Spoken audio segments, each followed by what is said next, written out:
Love reading number 8.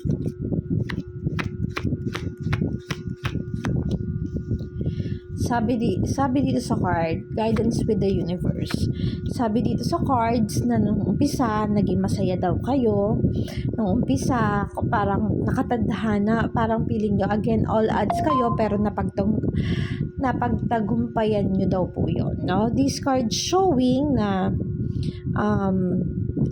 marami kayong pinagdaanan, pero mas nanaig yung pagmamahal nyo kasi nga guided with the universe kayo. Ibig sabihin, sumang-ayon sa'yo si universe na maging masakaya kayo. But then, may mga pinagdaanan yung relationship nyo. Sinasabi dito sa cards na missed opportunities ito.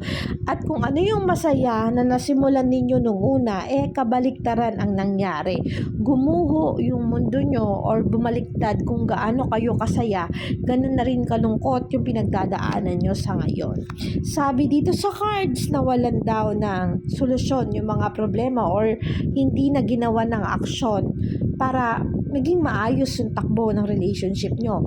Sabi dito sa cards, kung pinagpapala kayo noon na kahit na anong mangyari, nagiging guided kayo ni universe, dumating na yung time na nasira na talaga, hindi na masakatuparan kung ano yung nasimulan. Kumbaga, nagbago talaga. Disconnections ito. Pero sabi dito sa cards, kahit disconnections yung nakikita ko, maaaring nagkaroon kayo ng separate ways or this card showing na walang ugnayan. Pero merong gustong gumawa ng pamamaraan para maayos kayo. Sabi dito sa cards, gustong gumawa ng way para matapos kung ano yung mga kaguluhan, yung mga betrayal, at muling maging masaya. Sabi dito sa cards, may mga bagay daw na dapat matuklasan at malaman. Sabi dito sa cards na yung ito, meron sa inyong dalawa na lubos na nagmamahal at ayaw namang mawala yung isa. Kaya lang talaga hindi kayang unawain pa. Sabi dito sa cards, may mga maling gawa daw. Sabi dito sa cards, gusto mapagbigyan, maging masaya pa rin.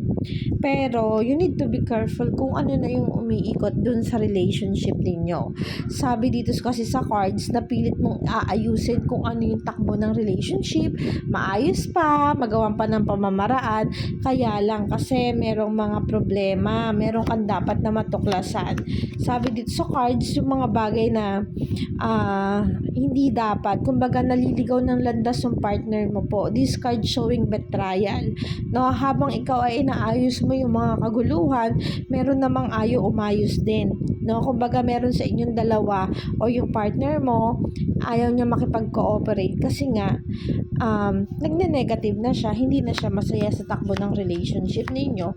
Sabi dito, may mga bagay na nasira na, may mga bagay na nawala na ng gana or may mga bagay na hindi na maibabalik pa dahil sa mga maling gawa. No?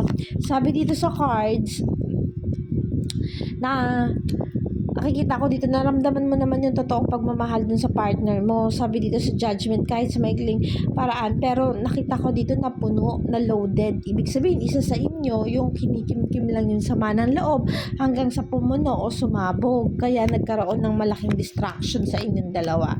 No?